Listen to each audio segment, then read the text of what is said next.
बड़ी खबर आपको भोपाल से बता रहे हैं, जहां डॉक्टर मोहन यादव कैबिनेट की बैठक संपन्न हुई है। बैठक में कई महत्वपूर्ण प्रस्ताव को हरी झंडी भी मिली है। आपको बता दें कि एमएसएमई मंत्री चैतन्य कश्यप ने कैबिनेट के फैसलों की जानकारी साझा की। एमपी में यूसीसी लागू होगा, जनता से सुझाव भी लिए जा रहे हैं। 30 जुलाई तक ये प्रक्रिया पूरी कर इसे आगे बढ़ाया जाएगा। पीएम नरेंद्र मोदी के 12 साल पूरे हुए हैं। सरकार और संगठन द्वारा कई कार्यक्रम भी आयोजित किए जाएंगे।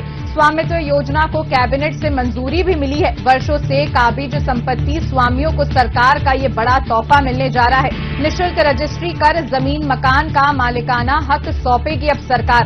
48,29,000 संपत्तियां रिकॉर्ड में आई हैं। मध्य प्रदेश के लाखों परिवारों को इससे सीधा फायदा मिला है, जो सालों से अपने घरों में रह रहे हैं और रजिस्ट्री नहीं है। ऐसे गरीबों की निःशुल्क रजिस्ट्री अब मध्य प्रदेश सरकार करवाएगी। गरीबों को स्टाम्प ड्यूटी और रजिस्ट्रेशन फीस में भी बड़ी राहत मिलने वाली है। 3,800 करोड़ रुपए का भार राजस्व विभाग पर आएगा। आपको बता दें, कक्षा 1 से 8 तक बच्चों को भी फ्री ड्रेस दी जाएगी। मोहन कैबिनेट ने इस प्रस्ताव को भी मंजूरी दी है। गारमेंट इंडस्ट्री को इससे टेंडर भी दिए जाएंगे।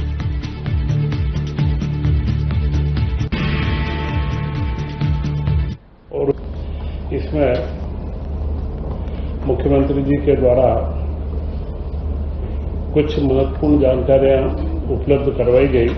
उसमें महत्वपूर्ण था कि मध्य प्रदेश में समान नागरिक संहिता के बारे में जन सुनवाई के कैंप और इसके विभिन्न स्तरों के ऊपर प्रचार माध्यम से इसमें जो सुझाव चाहिए जनता के सारे लेने का कार्य प्रारंभ हो चुका है और संभवतः 30 जुलाई तक इस कार्य को पूर्ण करके मध्य प्रदेश में समान नागरिक संहिता की ओर हम आगे कदम बढ़ाएंगे।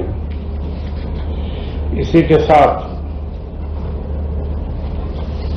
प्रधानमंत्री के 12 वर्ष एक अपने आप में महत्वपूर्ण स्थान है, क्योंकि चुने हुए प्रधानमंत्री की 3 बार की लगातार सरकार बनाकर के प्रधानमंत्री काल में रहना, यह देश के अंदर गैर कांग्रेसी पहले प्रधानमंत्री नरेंद्र मोदी जी हुए हैं और उनके कार्यकाल में देश ने नई ऊंचाइयों को प्राप्त करा है। और उसी के साथ में जो गरीब कल्याण सबसे बड़ा मुद्दा होता है, उसमें गरीबी रेखा के स्तर में भारी गिरावट भारत के अंदर आई है।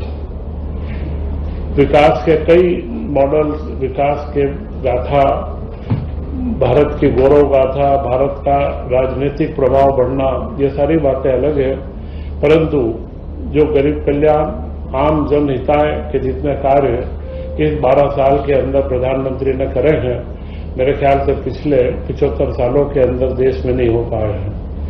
ऐसे कई इसमें कार्यक्रम हैं जो अगले समय में 5 तारीख से लेकर के 21 तारीख तक हम लोग भारतीय जनता पार्टी व सरकार के माध्यम से भी कई संकल्पों के साथ में सेवा अभियानों को हम एक गति देंगे, जिससे आम जन को लाभ भी मिले और नरेंद्र मोदी सरकार की उपलब्धियां भी मालूम पड़े।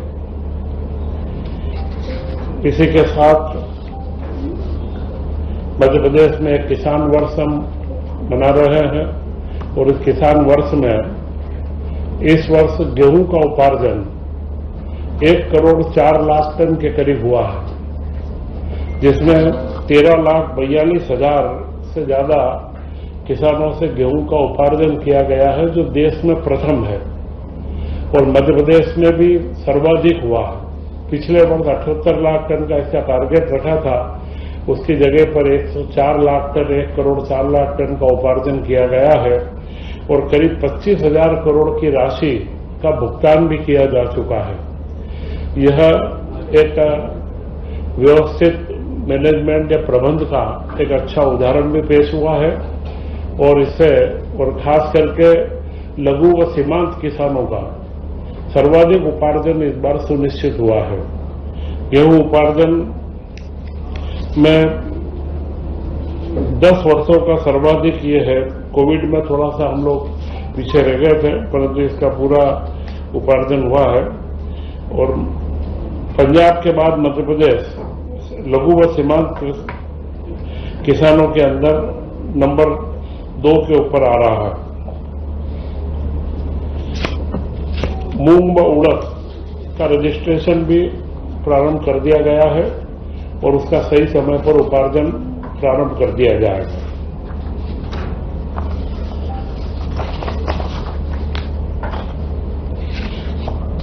संत रविदास ग्लोबल स्किल पार्क जो भोपाल में स्थित है, उसके रोजगार के लिए 3 रोजगार चयन में बड़ी उपलब्धि प्राप्त हुई है।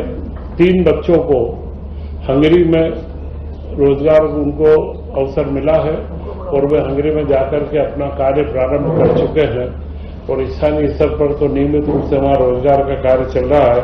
तो यह जो परिकल्पना थी ग्लोबल स्किल पार्क की, उसकी ओर हम अब आगे लगातार निरंतर कदम हमारे आगे बढ़ रहे हैं। इस वर्ष कृषि वर्ष के अंदर ही मध्य प्रदेश को मूल मिल्क कैपिटल बनाना, मुख्यमंत्री डॉक्टर मोहन यादव जी ने जब से कार्यभार लिया है, वे गोवंश और मिल्क दूध का, क्योंकि किसानों की आमदनी खेती के अलावा अन्य उपक्रमों से बढ़ाना यह सबसे महत्वपूर्ण है और मिल्क कैपिटल बढ़ाने में बड़ी अच्छी उपलब्धि हुई है। जहां पर 9-9.5 लाख लीटर प्रतिदिन किलोग्राम दूध प्रतिदिन का औसत था, अभी वह 11 लाख किलोग्राम से ज्यादा हो चुका है। तो करीब 10% की वृद्धि दूध के कलेक्शन के अंदर सहकारिता के माध्यम से हुई है और मुझे लगता है कि यह जो मिल्क कैपिटल बनाने का जो एक संकल्प मुख्यमंत्री जी ने लिया है, उसकी ओर एक बड़ा महत्वपूर्ण कदम है और लगातार इसमें निरंतर वृद्धि होगी और किसानों को खेती के साथ में अन्य आमदनी के जरिए भी उनके बढ़ते जाएंगे। जल गंगा संवर्धन अभियान, जिसमें 2 लाख से ज्यादा संरचनाओं के अंदर कार्य हुआ है और करीब 6,330 करोड़ रुपए की राशि इसके अंदर खर्च की गई है और यह जल गंगा संवर्धन में देश के अंदर मध्य प्रदेश का प्रथम स्थान है।